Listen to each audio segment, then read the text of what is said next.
Well, hey, everybody. We are here with Random Reflections with Rick inside the brain of our lead pastor who is retiring in a few months. So, Rick, boy, yeah. Tell us why we're here. Well, one of the things that we talked about a year ago was as I kind of hit the home stretch, the elder said, there's probably stuff that you want to just make sure people hear. Yeah. And so this podcast is easier way to do it than to do it in a sermon or group of sermons, to just download a lot of random thoughts. So this is Random Reflections with Rick. This is great. Yeah. I'm excited to hear what's inside that brain of yours. Oh, yeah. So today I just wanted to talk about leadership a bit. It's one of the things that we do at Northpointe is host the Global Leadership Summit, and that's going to happen again this year in August. And I'm actually going to be able to host that here, which will be fun. That'll be a good thing. I love GLS, and it has had a huge impact on me as a leader, and I think on our staff and our leadership team as well. So that's an inside plug for GLS. We'll be talking about that more in the next few weeks about how to register, get the cheapest price to be able to do that. It is August 8th and 9th. 7th and 8th, yeah. Thursday and Friday in August. And so that's going to be great. So there's some stuff that I wanted to share. I wrote down 9 things that I think are kind of interesting about leadership, and we could just talk about them a little bit. The first is, it came out of conversation actually associated with GLS, but this concept that if no one is following, you're not leading, or if you're leading and no one is following, you're not really leading. And so leadership, I think for all of us, sometimes we think, I'm not a leader, but we all lead in some area. We lead at home, we lead with our family, we lead maybe with a life group or with a group of people that you work with. You lead maybe in your neighborhood. You've got influence, and so you lead in one way or another. Yeah. And sometimes when you're trying to push the ball down the court and make progress in a particular area and you feel like, I'm all alone on this, that's probably a great sign to say you're not really leading, you're just doing. Yeah, absolutely. And so it, I think, causes or it creates an opportunity for us to just reflect and say, okay, how can I get some more people on board? How can I involve more people? How can I equip them to do ministry in my case? And if people are moving in the same direction, that means that you're leading. If nobody's there, probably not. So, yeah. So what do you do if you're in that position where you recognize you want to lead, you have a desire to do so, but people aren't going to take that step? How do you make the adjustment? Or do you take that step back and recognize maybe I need to have somebody else who has that ability and do a shoulder to shoulder, with someone? I think the first step in that process is really to just take a step back and take a look and say, okay, why is this happening? What am I doing wrong as a leader?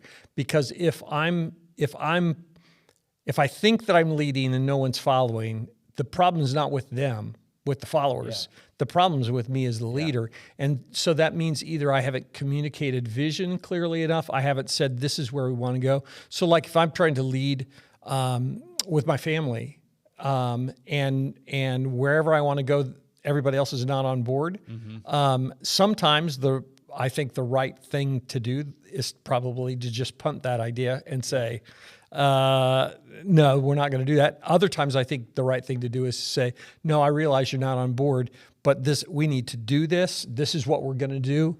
And then you start the process to kind of backfill vision and to say, this is why we're going to do it. This is why it's important. This is why we need to sacrifice to make this happen and to recreate that structure. Now it's a lot easier to do that early than it is to backfill it. Yeah. Oftentimes for me, when I think about times that I lead in the church or concepts with the elders or direction or vision, that kind of thing, I'll start talking about a particular thing long before the official communication or the the conversation about that really gets involved, to just plant seeds so that people can do that. Yeah. Now, if I can take a step back right now and say, okay, it is, we're recording this on March 24th. Global Leadership Summit's not until August 7th and 8th. Yeah. And we won't really start the push to register until the middle of April. But to have this conversation on the podcast now plants a seed to say, hey, think about going to the Global Leadership Summit. You need to register. I got to be thinking about that. It's before we ever really put that push on to do that, it's just planting the seed to talk about that. And there's so much importance in laying the groundwork of why you're doing what you're doing. Because people need to understand that there's a process in place. People need to understand, oh, there's a reason for why we're doing it. Some people think, oh, we're just doing this to be random. But that, as a leader, you need to say, no, here's the reasoning why we do this. And here are the steps to how we're going to get to where we're going. And I think when people hear that, you find out, okay, they're either going to follow or they're not going to follow. Yeah. Like you said, you laying that groundwork early is so crucial, I think, even to finding out, is this going to be something that will succeed, or do I need to rework it? Yeah, and I think some people, people who are processors and leaders, they will be able, from the time that they first start to communicate, okay, here are the 3 reasons why we're doing this. Here are the 5 steps that we're going to take to accomplish that. And if that's your wiring, that's a great thing. That works with your family. It works with a group at work. It works with your life group. It works with a group here at church and ministry, whatever that is. While I process, and I think I process fairly well, there are a lot of things in my leadership that I know that I do, not having written everything down, that it's like, God has led, this is the right thing to do. And when people start to ask questions to say, okay, what is it that we want to do? That it's at that point that I can begin to flesh that out in ways that if I'm just sitting down and writing things out, I probably don't do as well. But to be able to say, oh, when we take this step, it's going to mean this down here. It's going to mean that down there. It's going to mean this here. This particular thing, when we talk about maybe doing mission trip to Kenya, that the people who go on that trip, the fruit of that is not going to happen just on that trip. Yeah. It's going to happen in the next 3 to 5 years. It's going to happen with the number of people that those people have relationships with, that then sponsor kids in Kenya. That the ripples that come from that are just going to continue to cascade out. Yeah, I think too, there's different levels of leadership, and also recognizing where you may be wired or gifted. And some people have a much larger capacity to lead. Sure. And some people, they're limited. And so once they hit a certain point, you either pass that on, or you so how do you know where your limit is? How do you know what your capacity is as you lead? I think that you do what God has called you to do. You don't shy away from that, and then see where that goes. Last week we were, Jake and I and the Kimmies were at the Exponential Conference in Florida, and one of the speakers there was really, really good and said something that was really interesting. They said that oftentimes in humility we say, "Oh, I'm not equipped to do that. I'm not a good leader. I'm not a good speaker. I'm not whatever it is." And rather than that actually being humility, it's actually pride. Yeah. It's actually saying, I don't trust God to be able to work through me in that, and I'm not willing to risk that with God's help, which is a really interesting concept. And I think that applies to a lot of us as we think about leading, that we say, I don't have this leadership gift like fill in the blank, whoever that is. And instead, what we need to say, God, I'm going to be faithful to whatever you call me to do. If that's taken this particular step, I'm going to do that. If it's taken this step that makes me really uncomfortable, I'm going to do that. If it means that I'm going to have this conversation that I'm not equipped to have at all, I'm willing to do that because I'm trusting that the Holy Spirit's going to work through me to help accomplish that. Well, I think too, Moses is a good example. Yeah. As they're in the wilderness, he's hit his max, and there's a recognition we need systems.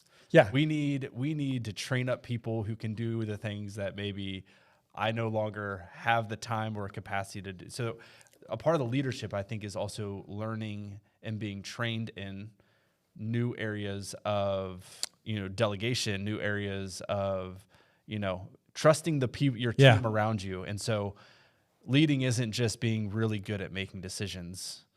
It's also being able to bring up a team that can work around you in the ways that they are also gifted. Right. So, yeah. What do we got? Let's see. The second thing, and a couple of times I hit this and I wasn't sure what number I put it down. Leading means sacrifice. I think that sounds kind of silly to just say that, but if God has called you to lead in any particular area, that's going to mean sacrifice. And if you're not willing to sacrifice, you're not willing to be a leader, because it doesn't. As a husband, if I'm going to lead my family well, I'm going to sacrifice. Yeah. Paul said, "Husbands, love your wives as Christ loved the church, gave himself up for her." That's sacrifice. Mm-hmm. If I'm going to lead at work, if I'm going to lead here at the church, that means that there are going to be some sacrifices that happen as a result of that, in time, in talent, in treasure, in focus, in whatever that is. And I'm trusting that sacrificial leadership that happens in that God's going to bless that and use that and compensate in ways that that I may not be aware of in real time in terms of what that's going to look like. But because of the vision, because I'm committed to accomplishing whatever it is, I'm willing to do that. Now, don't want to go overboard and say, we're not willing to trash the rest of our lives to accomplish something. Although obviously leaders who accomplish a lot sacrifice a lot, and you see a lot of carnage in the wake of that. But to think that you can lead without sacrifice it's a false concept. So how you hear some people, like you just mentioned, some people go overboard, and so there is this balance of how do I create healthy boundaries that still involve sacrifice, but still allow me to prioritize other areas of life that I need to prioritize. So family, kids, work, fun, friends, there's lots of different categories. You do have to sacrifice in leadership, but how do you find that balance, or what have you found to be balance over the years of ministry that you've gone through? I think part of it is having some people that you can talk to with honesty and not get offended when they say, you know what? Your boundaries are really laziness. And you can hear that and have that be painful, but take that to heart. Yeah. I interviewed, not here, at another church, I interviewed a guy once, and he would have been great in the setting that we were interviewing him for. His particular job, though, the church that he was at, he was never gone. Well, actually, when he was gone one evening a week for church stuff, he left the office at noon that day. Mm-hmm. He had 2 full days off plus Sunday, and basically, as we talked through stuff, he was probably working 28 to 32 hours a week. Yeah. And I said, you know what, if you come here, you're going to be working 45 to 50 hours a week. And he said, thanks, but no thanks. And I think the kingdom missed. I think he missed. Yeah. And I think the church that we were at missed by not having him come. But that, sometimes you've got to have somebody that can tell you the truth to take a step back. Another piece I think that's really helpful to recognize is that there are seasons. Sacrifice, when you have a newborn, there's a level of protection that you need to have on your schedule to be able to be available to help in that season. That's not the same. There are not the same kind of demands that happen when your kid is 15 years old. Yeah. At the same time, when they're 15 years old, there's some sacrifice that needs to happen so that you can go listen to them play in the band. You can go watch them play a game. You can go do those kind of things to have the conversations so that you're not an absent parent in that. Or if you take it even out of the context of work, there are times that I think in certain seasons, if you're a CPA, you can't create a boundary and say, oh, you know what? It's tax time. I'm only working 40 hours and that's all, because that is your Super Bowl. That's your go time. Absolutely. And so recognizing what that looks like in your life in the seasons, and to in a sense kind of ride the waves. Yeah. So that a wave will crest and then a wave will fall. One of the things, this is random, but back when I was doing music ministry, one of the things that I loved about my life as a music minister was we were doing big productions. We did one at Christmas. We did one at Easter. Sometimes we did one in the fall, but there was always this sense of lots and lots of hard work and intense preparation that led up to a program. And then after the program was done, you kind of did your evaluation, you did your review, and then there was a period of rest as you ramped up for the next one. So there really was those waves. In my role here at Northpointe as lead pastor, it doesn't work quite the same way, because you finish speaking, say on a Sunday, and you go home and think, okay, I need to prep for next week now. Or whether it's life group or whatever it is, that there is kind of a constant thing. But you still have to figure out what those seasons are in terms of where you apply lots of leverage to accomplish the stuff that God has called you to do. Yeah. And when you think about what Scripture talks about, and you think about the work ethic that we are called to as Christians, to that point, God recognizes when we work hard, when we're diligent, when we put in the effort that we're meant to put in with excellence, there's a sense of satisfaction and fulfillment in that. And so I think all of us would be foolish to think that we don't recognize when we're putting in a good amount of work in what we do, whatever it might be, whether it's teaching, whether it's pastoring, whether it's,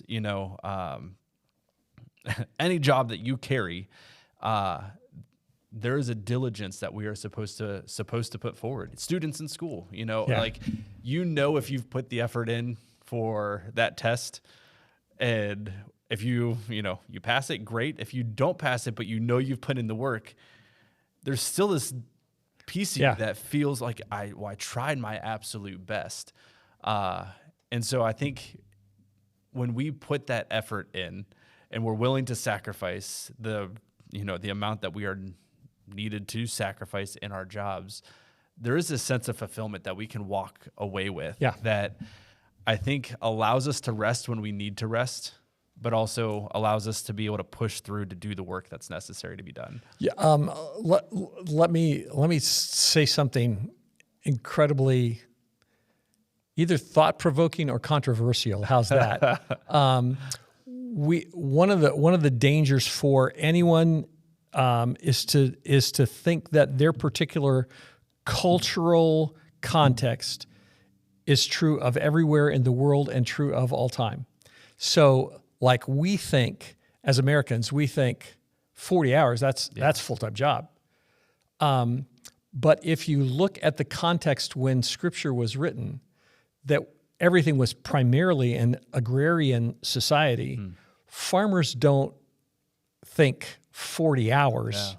They think accomplishment of tasks. And so at harvest time, like I've got a friend who was a farmer who had another job but also farmed, that during harvest time, he was probably working 20 to 22 hours a day because he'd work a full-time job. He'd hop on the tractor. He would he'd go and harvest fields until the sun went down, get a bite to eat, then put the lights back on the combine and go back through and continue to harvest until oftentimes till midnight or something like that, and then get back up at 6 o'clock in the morning to go to work. Farmers don't think they don't think in terms of a 40-hour work week. That's a model that we've embraced and said, oh, I've got to have boundaries. So if my boss asks me to work more than 40 hours, that's past my boundary. And somehow in that context, and again, it's a different cultural context because the kids would be involved with the farm as well. But somehow families figured out what it looked like to exist and thrive in that kind of a culture and to have great relationships. I guess my challenge is that is to figure out, okay, what's the sacrifice look like in order for me to be able to lead and still do what God has called me to do, to be faithful to his calling on my life in all areas. Yeah, that's good. It's really good. Third concept, how we doing? We're rocking. We'll have to, maybe this will be a 2-part podcast. How's that? The third concept in terms of leadership that I just want to say, I said this at the men's breakfast a couple of months ago, leaders are readers. And so I would just encourage you in terms of leadership. I had heard people say that before, but I would say, particularly for me in the last 15 or 20 years, I have become much more consistent in terms of reading to help develop my big picture worldview, and to not just read one kind of thing. I'm reading a fiction book, but most of the time I'm reading something that has to do with spiritual development. I'm reading something that has to do with my development as a leader. And then I kind of, again, the break, the wave thing for me, the rest is to read some fiction. And so I would encourage you to just as a leader to find stuff to read. And if you've got questions about that, about what to read, come talk to me or shoot me a text, put it in the show notes, and I'm happy to answer that. One really quick story. Last year at the Global Leadership Summit, one of the speakers, what's his name, Sue? Extraordinary Hospitality, or Unreasonable Hospitality. Unreasonable Hospitality. What's his name? The author's name? I know this. It doesn't matter. Okay. So we all read Unreasonable Hospitality. It's the guy who wrote the book is he was the manager of a restaurant in New York that became the #1 restaurant in the world. Really, really great book with all kinds of leadership lessons in there. So our oldest son he was in between jobs. He came up and he was here last year for GLS just for a break before he started a new job. I gave him a copy of Unreasonable Hospitality, and he started reading it. His job now is actually he works for a museum that is a museum complex. It's a monster organization, hundreds of employees, that kind of thing. Yeah. And one of the things that they allow them to do is that they get an hour a week for personal development is essentially what it is. Or maybe it's an hour every other week. And so he went to his boss in his second week of work and said, hey, can I read this book for my personal development stuff? And the boss said, hey, tell me about the book. So he was about a third of the way through the book. Started telling him about what he was reading, and the boss, while he's talking, the boss is on his computer, brings up the book, reads the synopsis, calls his assistant in, and said to his assistant, how many people do we have at a management level in this particular area that were responsible to him? And she said, I think we have 8. And he said, buy 10 copies of this book. I want everybody to read this book in the next 6 weeks. That's awesome. And so one of the things that came out of that, because our son was reading that book, was able to have conversations about what was going on in that and how he was growing from that. He's had now, in about 5 months, something like that, he's had 4 promotions and has gone from a part-time piddly position to a manager. But part of it is because he's reading everything that he can. Leaders are readers. That's yeah. Yeah, I think there's a huge advantage in getting removed from status quo when you read. Yeah. because I'm somebody that, reading is not something I naturally tend to go to. And I would say probably in the last 2 years, I have created a new habit of trying to read more often. And it's amazing how often I will find a new concept, a new thing that I feel like God may need to work on me in, or new ideas that I'm like, oh, that I didn't think to do that. And so you never know what it's going to prompt when you pull up a new book and just start to read. Yeah. And don't think, oh, I've got to create this time in order to sit down and read a physical book. Just full transparency. I don't read tactile books very often. I do almost everything on Audible because I'm an auditory learner. So I've got in the morning 20 minutes on my way to play racquetball, 20 minutes on my way home. I'm reading 40 minutes a day, almost every day that I play racquetball.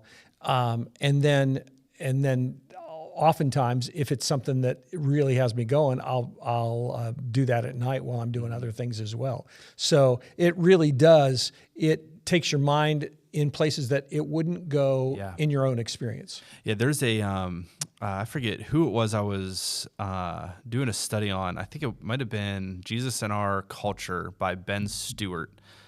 He was talking about these different categories of things in today's culture that are huge problems. Technology is one of them. And I think it was him that was talking about how technology has removed our ability when we go to video games, television, all those things to just kind of distract, has removed our ability to process the things that we need to process in our brains. Yep.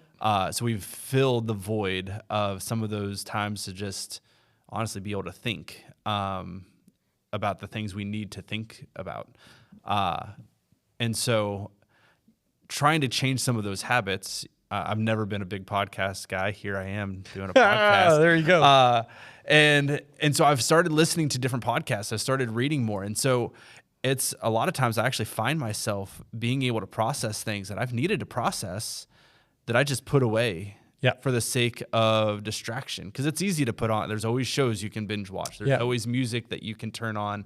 Not that those things are bad. Music's not bad. Shows aren't bad. But you don't. Some shows are bad. Some shows are bad. Okay. Some shows are bad. Yeah. And some music is bad. Yeah. But what I'm saying is, when we try to distract ourselves, that stuff still is lingering there. And so I think a big reason why there's lots of anxiety, there's lots of those things, is because we don't face some of the things that are necessary to face. Books bring that out. Sometimes books distract and you can get lost in a book too. Yeah. But depends on what kind of book it is. Yeah, but if you're going in with the intention to try to learn something new, to try and grow, you get challenged in different ways than if you are just trying to get distracted.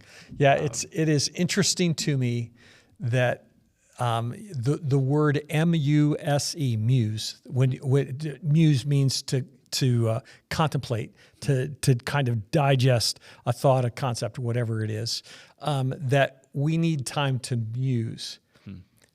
But what we spend most of our time doing is muse. And the is a negative.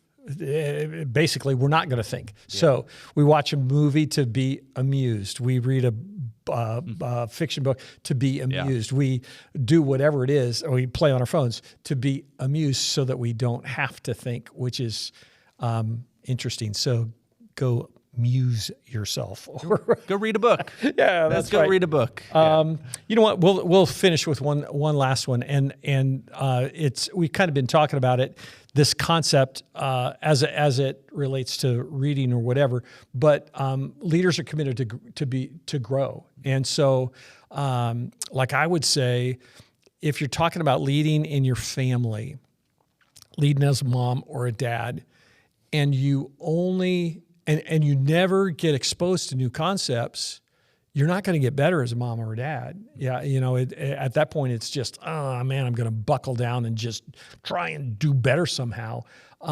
you've got to be committed to growing, and that means that you're going to either read, you're going to go to conferences. We, for all the staff, they have a category that they can use to go to conventions or conferences or classes or seminars or whatever it is, because that allows you to be exposed to things that you wouldn't be exposed to otherwise, and it helps you grow in that process.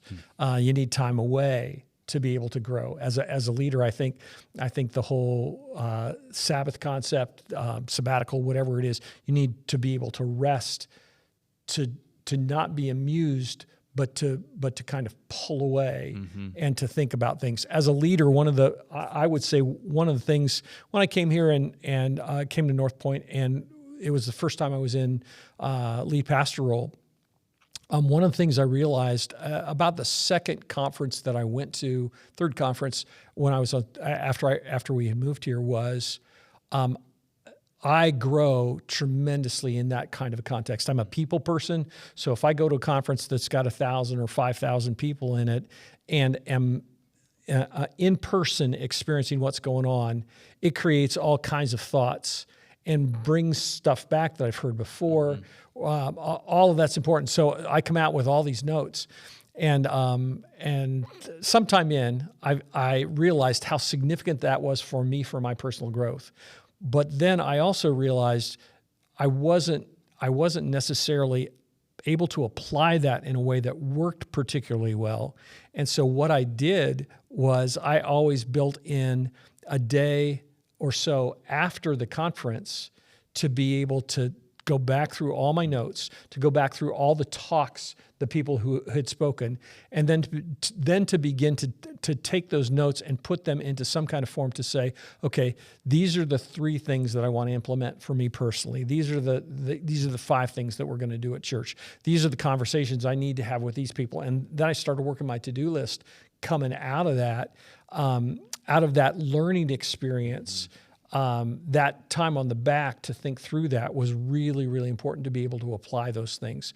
But I would say, if you're a teenager, if you're a college student, if you're a mom, you're a dad, if you've got a job, whatever it is, one of the best things that you can do is figure out how you can go, how you can be in a setting where you can grow in that role, where you can learn to be a better mom or a dad, where you can learn to be a better employee, where you can learn to be a better life group leader, where you can learn to lead a ministry, to go to those things so that you can continue to develop and that God can continue to use you.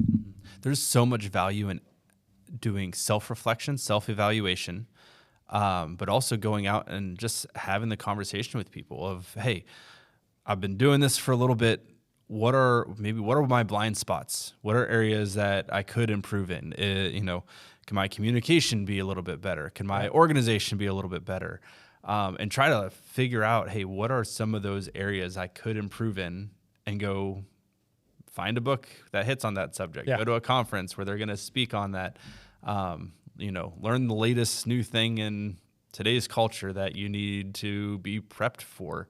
Because that was my conference this week. Yeah. I learned about something. I'll talk about it later, but I spent almost all of the workshops on one particular topic that I think is going to have significant influence in our world and our culture in the next few years that I just didn't know anything about. Yeah. So, yeah. And, I think when you get complacent, when you have your system and you can go through your routine, a lot of times it's like, all right, there may be a time where I need to start to reevaluate some things. I love routine. I love having my systems in place. Coming in, starting a new routine, new systems, it's a lot to try to figure out, okay, how do I get settled in? But I think once you get settled in, to your point, this is where you can start to grow. Yep. Like you got to get rooted in, but then you got to branch out. And so if those branches don't start to grow, if you don't start to expand, if you don't start to flex those new muscles, oftentimes it just becomes a mediocre you're leadership. you can't be all that God called you to be. Yeah. Hey, we're going to stop right there. I'll bring it to a close. And we're actually going to talk more next week about some more leadership stuff because we talked about 5. So I've got another 4 or 5 coming for next time. Thanks for watching Random Reflections with Rick.